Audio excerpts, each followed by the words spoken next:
Because God, invented the universe. He's not really afraid of science. Most of the great scientists in history have been serious Christians. Now the truth is so hidden, you'd think the opposite were true, right? You think that there's only one scientist who ever lived, Galileo, and he was the enemy of the church and faith. This is a totally bogus narrative, okay? Not only do you need to know that, you need to stand against it, because it's harmful. It's nonsense. Science, first of all, science has incredible limits, right? Science can only comment on what is. Science can't say there is no God. Science can say we don't know. That's as far as science can go. Now you can say, based on what I know from science, I think this, and I think this and this, but science can only comment on what is. But it plays a role. Reason plays a role. And so we have to not be afraid of where that might lead, right? I mean, if you find out this is true, this is true, this is true, surely your God is big enough to deal with whatever is, right? It doesn't mean you might not be disturbed by the implications. Feel free to be disturbed by the implications. Say, I'm not sure what I make of this. Interesting.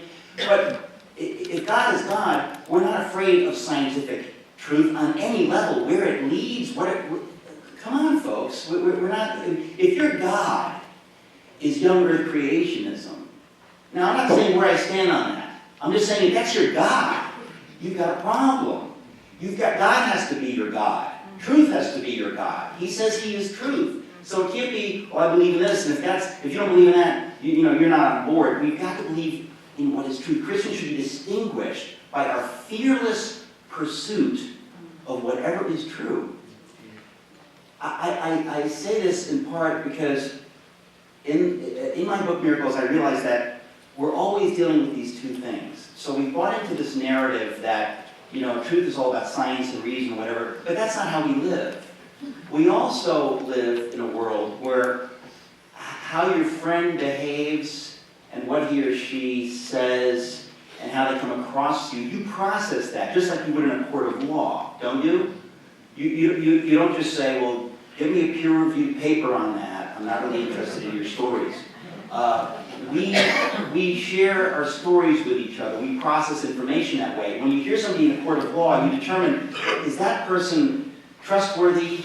Are they liars? Are they crazy? Or can I hear that story? Does that story come in as evidence to help me make sense of life, make sense of this case? So you have two kinds of truth. You have scientific truth, and then you have kind of stories, right? I'm sort of sloppily setting that up as, there's there's a kind of a patriarchal kind of truth, and then there's more of a feminine kind of truth. These are just labels. But what I'm saying is that all of us process the world that way. So to find out who you are, to find out who God is, to find out what truth is, we have to be honest and understand that it's legitimate to use both of those things. So if science can say something to us, we should be very interested in whatever it is, wherever it's leading us. We shouldn't have preconceived notions that I will believe in global warming no matter what the facts say. Are you bold enough to say, okay, there's some questions, here's where I stand now, but I'm open to whatever is true.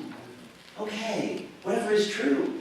I think that we have to be distinguished by saying, we know what we know, we know Jesus is Lord, and here's how I come to know it, and I respect your journey.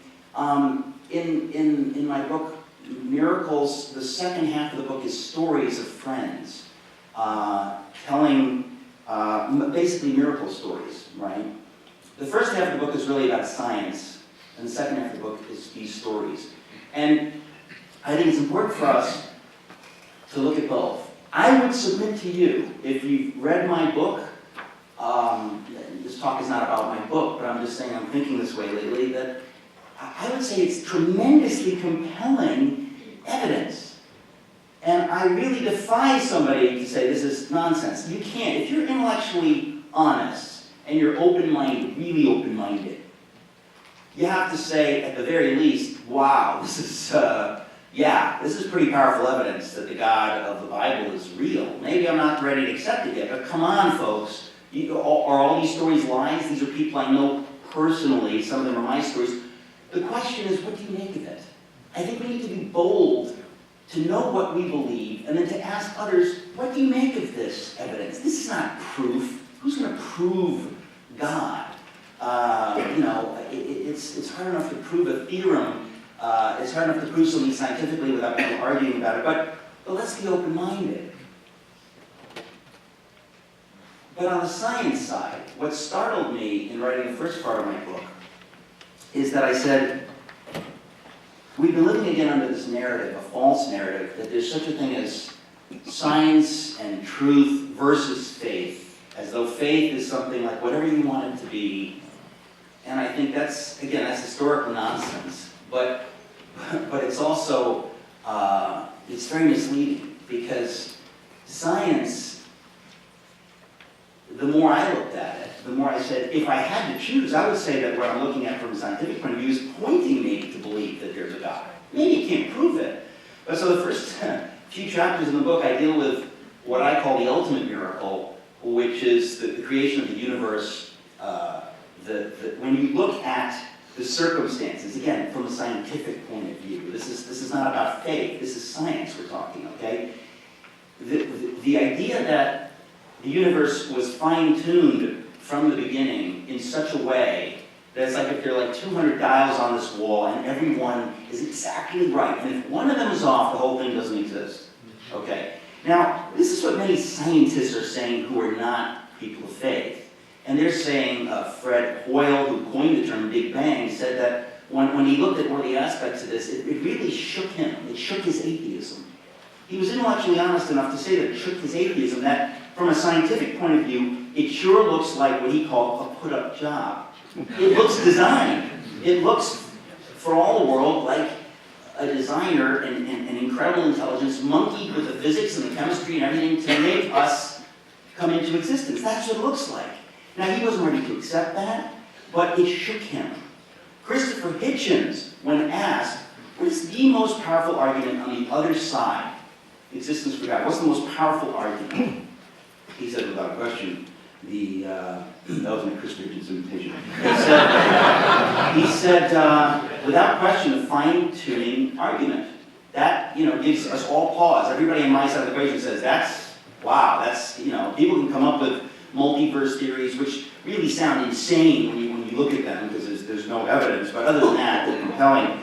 But the point is, let's be honest, and let's look at the fact that I would say if you're a believer, you need to know that science points in the direction of God. That doesn't mean you can beat it over somebody's head, but let's stop pretending that I just believe what I believe, and you think whatever you want to think. If somebody thinks 1 + 1 = 3, or Columbus, came here in 1220, you'd say to that person, you're an idiot. You might be my friend, but you're an idiot. And if you believe that, you're not going to get very far in life. What are you thinking?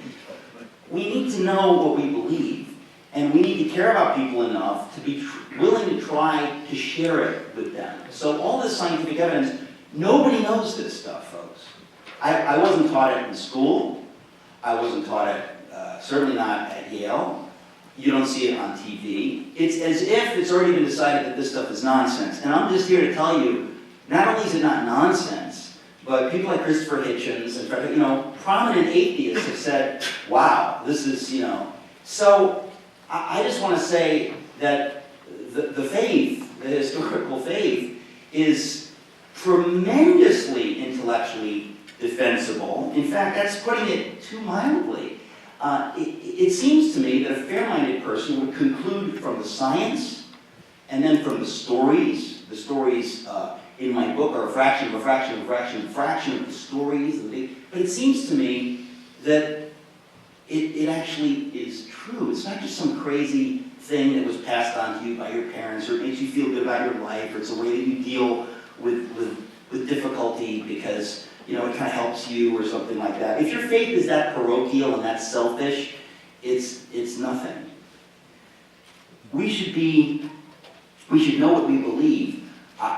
Some of you may know this, but I took the 2 chapters, the science chapters, and boiled them down into an op-ed. And amazingly, the Wall Street Journal published it under the title, Science Increasingly Makes the Case for God, which was a little bolder than I would have phrased it. My title was, Is science leading us to God?